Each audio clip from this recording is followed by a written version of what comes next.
Antes de nada, Gonzalo Bernardo, Juan Ramón Rayo, buenas noches. Buenas noches. Voy a pedir vuestra opinión en primer lugar. Voy a empezar con Juan Ramón, adelante.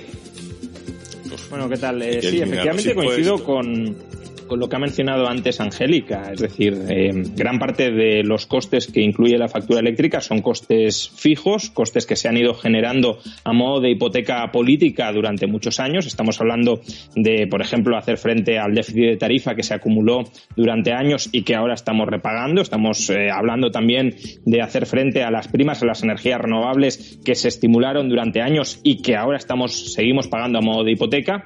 Estamos hablando de los peajes del transporte y de la distribución de electricidad, que es el coste de la infraestructura de la distribución eléctrica, y estamos hablando también de impuestos. Todo eso es relativamente fijo.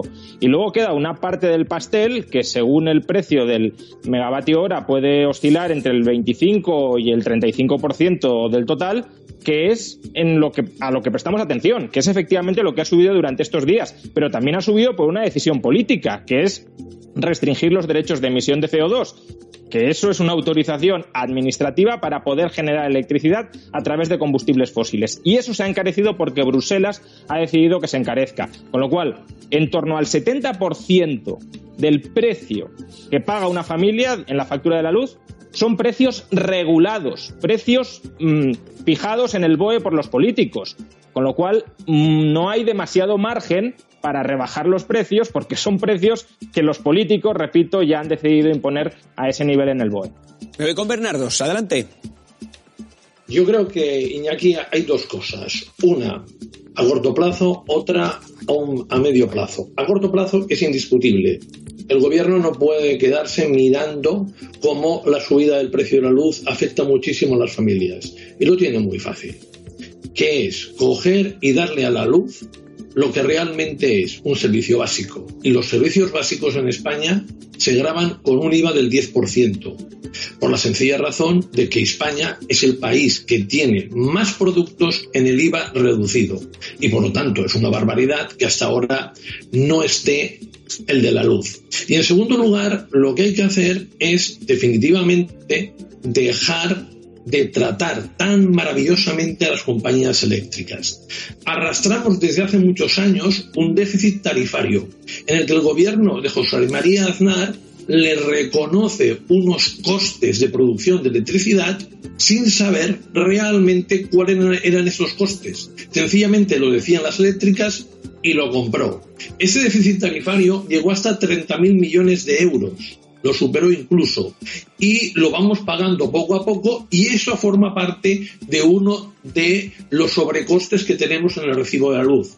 En segundo lugar, lo que vemos es que estos días el 9% del consumo de electricidad basado en las centrales de ciclo combinado que queman gas es el que determina el 100%. Es decir, el 91% restante de la producción tiene unos beneficios considerables.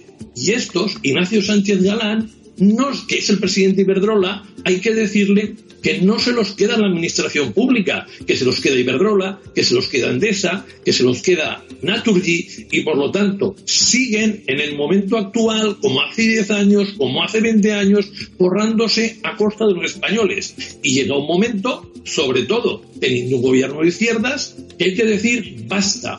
Que a las eléctricas le quiten, como planea, en este caso la ministra de Transición Ecológica, 1.000 millones de euros a través de coger y traspasar a la administración lo que cobran por emitir CO2 cuando no emiten nada las centrales hidroeléctricas y todo aquello que viene de las renovables, a mí me parece que es solamente un aperitivo, y que el gobierno, este gobierno de izquierdas, que se le llena la boca diciendo que va a beneficiar a los más humildes, ha de coger y poner otras medidas más extraordinarias.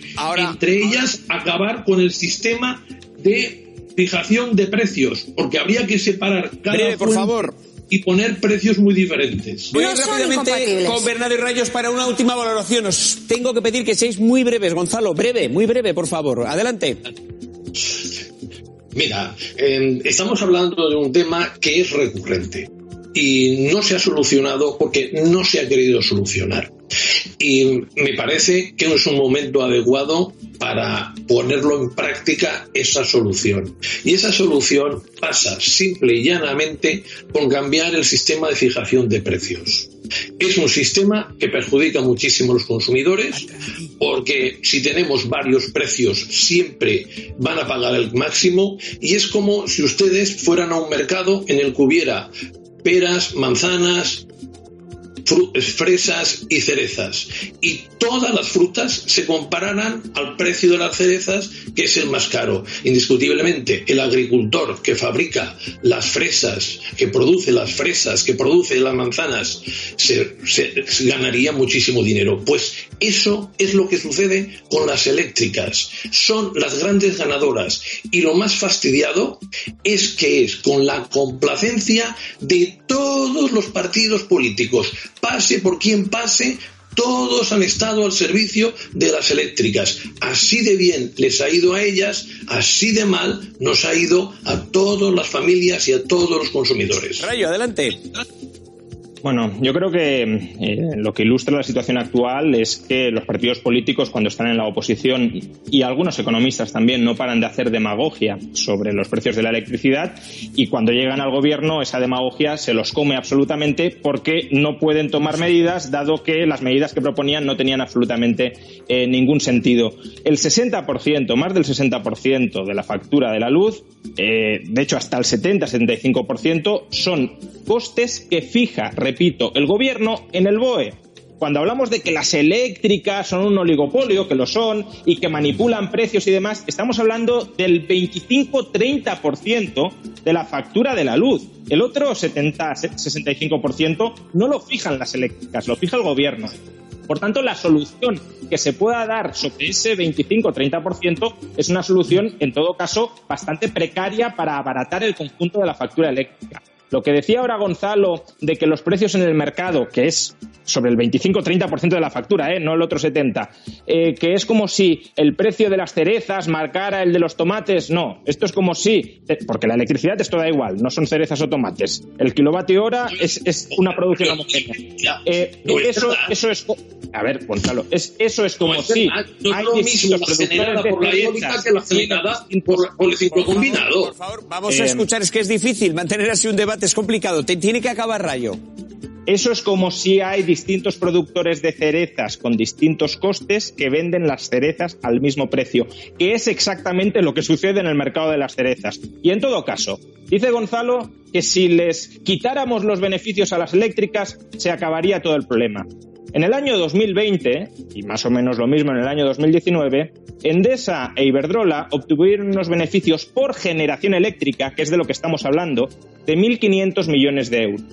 1.500 millones de euros sobre unos costes totales de en torno a 35.000 millones de euros, que esos son los costes totales de la generación, del transporte, de la distribución, de los recargos de política energética más los impuestos. Todo eso, 1.500 sobre 35.000 hasta 40.000 millones de euros, tiene una repercusión muy pequeña sobre la factura eléctrica. Aun cuando eliminaras totalmente los beneficios de las eléctricas, no conseguirías rebajar significativamente la factura de la luz. Voy a dar las gracias a los dos.